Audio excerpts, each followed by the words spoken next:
বিরুদ্ধে কোনো প্রমাণ থাকলে অবশ্যই আমি বিচার মাথা পেতে নিব। তবে আপনারা এর আগে দেখেছেন যে এখন পর্যন্ত অনেক প্রচারণা আছে, কিন্তু কোনো সলিড কোনো কিছু তারা এখন পর্যন্ত কেউই দিতে পারেনি, দিতে ব্যর্থ হয়েছে। বাংলাদেশে আমরা দেখেছি যখন আওয়ামী লীগের মতো শক্তিশালী সরকার ক্ষমতায় ছিল, তখনও তাদের কোথায় কি আছে সবকিছু বের করা গেছে। তো আমার যদি থাকে আপনারা বের করেন, আমি এটা চ্যালেঞ্জ করছি, আপনারা সরাসরি কথা বলেন।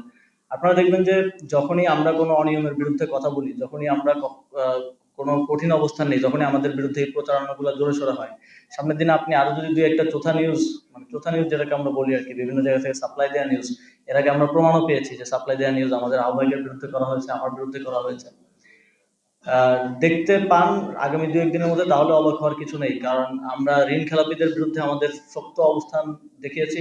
বাংলাদেশের কোনো রাজনৈতিক দল এরকম কঠোর অবস্থান নিতে পারেনি। আমরা দ্বৈত নাগরিকত্বধারীদের ইয়া দেওয়ার বিষয়েও শক্ত অবস্থান নিয়েছি। নাগরিক আমরা পার্টি হিসেবে তাদের বিরুদ্ধে ইন প্রিন্সিপাল আমরা স্ট্রং অবস্থান নিয়েছি এবং আমাদের কার্যক্রম চলমান আছে।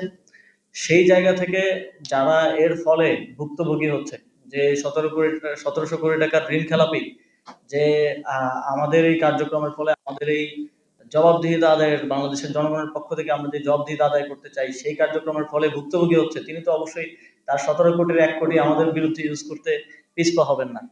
ফলে এটা খুব স্বাভাবিকভাবে আমি ধরে নিচ্ছি। তবে খুবই দুঃখজনকভাবে আমরা দেখলাম যে আমরা নির্বাচন কমিশনের সাথে এই বিষয়গুলো নিয়ে কাজ করছিলাম, নির্বাচন কমিশনকে জবাবদিহিতার আওতায় আনছিলাম। কিন্তু নির্বাচন কমিশনকে প্রশ্ন করলে সেটার জবাব যদি কোনো রাজনৈতিক দলের কিংবা ছাত্র সংগঠনের লোকেরা দেয়, তাহলে আসলে বোঝা যাচ্ছে যে এই আমাদের নির্বাচন কমিশন এবং নির্বাচনটা কোন দিকে যেতে যাচ্ছে। আমরা আজকে এই টপিকের বাইরে না যাই, আমরা আজকে আমাদের ফান্ড রেজিং নিয়ে থাকি, যেহেতু এটা আমাদের অর্থ উপকমিটির একটি প্রোগ্রাম।